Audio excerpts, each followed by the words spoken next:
ചൂണ്ടൽ സ്കൂളിൽ പട്ടികളുടെ ശല്യം അതിരൂക്ഷമായ സാഹചര്യത്തിലാണ് ഇത്തരത്തിൽ ഒരു അവധി പ്രഖ്യാപിക്കുന്നതിലേക്ക് ഈ തീരുമാനത്തിലേക്ക് എത്തിയത്. വിദ്യാഭ്യാസ വകുപ്പിനെ അറിയിച്ച ശേഷം ആണ് പ്രധാന അധ്യാപിക അവധി പ്രഖ്യാപിച്ചിരിക്കുന്നത്. നമുക്ക് ദൃശ്യങ്ങൾ കാണാൻ സാധിക്കും. ഇപ്പോൾ വരെ ഈ സ്കൂൾ കെട്ടിടത്തിന്റെ ഉള്ളിൽ അവിടെ തന്നെ പട്ടികൾ ഉണ്ട് എന്നുള്ളത് തന്നെയാണ്. ഈ കോമ്പൗണ്ടിനകത്ത് കൃത്യമായി മതിലൊക്കെ തന്നെ കെട്ടി തിരിച്ചിട്ടുണ്ട്. പക്ഷേ ഇതൊക്കെ ചാടിക്കടന്നും ഒക്കെ തന്നെ പട്ടികൾ ഇതിനകത്തേക്ക് എത്തുന്നു. കഴിഞ്ഞ കുറച്ച് ദിവസങ്ങൾക്ക് മുൻപാണ് ഈ മേഖലയിൽ തെരുവുനായയുടെ ആക്രമണം ഉണ്ടായത്.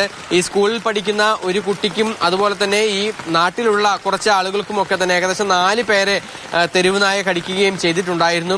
ആ തെരുവുനായ്ക്ക് പേവിഷബാധ ഉണ്ടായിരുന്നു, അത് ചാവുകയും ചെയ്തു. 5 കുട്ടികളെ പ്രസവിച്ചിട്ട് ഒരു അമ്മപ്പട്ടിയും കൂടെ ഒരു 3 നായ്ക്കളുണ്ട്. അവർ വളരെ നമ്മളെ പേടിപ്പെടുത്തും വിധത്തിലുള്ള അക്രമ സ്വഭാവം കാണിക്കുകയാണ്. ഈ സ്കൂളിന്റെ സ്റ്റേജാണ്. ഈ സ്റ്റേജിനോട് ചേർന്നുള്ള സ്ഥലത്താണ് ഈ പട്ടി പ്രസവിച്ച് കിടക്കുന്നുണ്ടായിരുന്നത്. ഇവിടെ ഇപ്പോൾ 4 കുഞ്ഞുങ്ങളുണ്ട്. ഇതിന്റെ തള്ളപ്പട്ടിയെ ഇവിടെ കാണാനില്ല എന്നുള്ളതാണ് ഈ സ്കൂൾ അധികൃതർ പറയുന്നത്.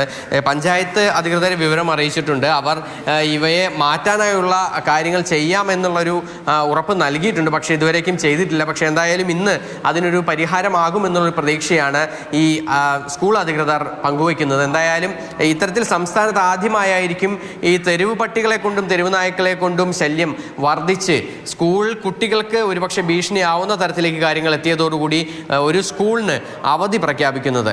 സുജി പട്ടാമ്പിക്കൊപ്പം MS ലിഷോയ്, മാതൃഭൂമി ന്യൂസ്, തൃശൂർ.